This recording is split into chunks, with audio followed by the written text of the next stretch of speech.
My brother Mitchell sided with his dream girl when she accused me of bullying her despite being the only family member I had left. He exploded in anger and sent me away to a boarding school for so-called reformation to learn how to become a meek and obedient little sister. In time, I became exactly what he wanted, a docile sibling who never fought back, never argued, but everything changed the day he saw my medical report. He lost his mind. Nora, I'm begging you, forgive me and let me be your brother again. Chapter the day I returned home, the rain was pouring. My brother, Mitchell Bishop, didn't come to pick me up. Maggie's not feeling well. You'll have to get home yourself. His voice over the phone was cold and detached, devoid of any warmth. I quietly packed my things and set out for home. It had only been a year since I was sent away to boarding school, yet somehow, I had forgotten how to get back. The day Mitchell drove me to that place, the journey felt so short, I didn't have time to explain to him that I didn't push Maggie Andrews down the stairs. So short, I couldn't calm Mitchell's fury before he shoved me into that dark, suffocating prison. But now, after walking in the rain for what felt like forever, soaked to the bone, I still couldn't find my way home. Maybe I no longer had a home. Our parents had passed away when we were young, leaving Mitchell and me to rely on each other. But now, Mitchell had chosen Maggie over me. For more than a year, he didn't visit me once. When I fell gravely ill, all I wanted was to go home. I desperately missed Mitchell, but when I called him, he didn't even let me finish my sentence before cutting me off. Don't be such a crybaby. Mitchell abandoned me. I had no home to return to.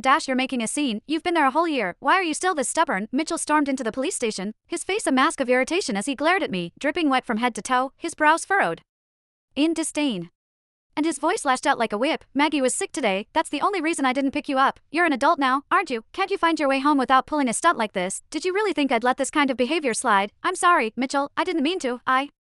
I really forgot how to get home. My legs trembled, and the sound of his anger made my body instinctively cold with fear, already shivering from the rain. I now felt frozen to my core when Mitchell fell silent, his expression unreadable. I panicked. Without thinking, I groveled before him. It's my fault, Mitchell. It's all my fault. Please forgive me. Don't send me back there again. I promise I'll be good. I'll do whatever you say. Mitchell, even the police were stunned. One of them hurried to lift me up and gently tried to reason with him. Let's go home. I don't want you embarrassing me here. Mitchell's face was dark with fury. He turned and walked out. I followed him closely, almost afraid to breathe. Before getting into the car, I carefully placed my damp jacket over the seat to protect it. What are you doing? He snapped, his brows knitting into a tight frown. Lowering my gaze, I mumbled softly, my clothes are wet. I didn't want to dirty your car. Mitchell's frown deepened, his irritation clearly visible. I immediately lowered my head even further. After a long pause, he finally sighed, his tone impatient. Just get in. Had I been gone too long? The house where Mitchell and I had spent over a decade of our lives felt completely unfamiliar now. The framed photo of us that used to hang in the living room was gone, replaced by one of him and Maggie. The cream-colored sofa I had begged Mitchell to buy had been swapped out for a garish pink one I disliked. My bedroom, it was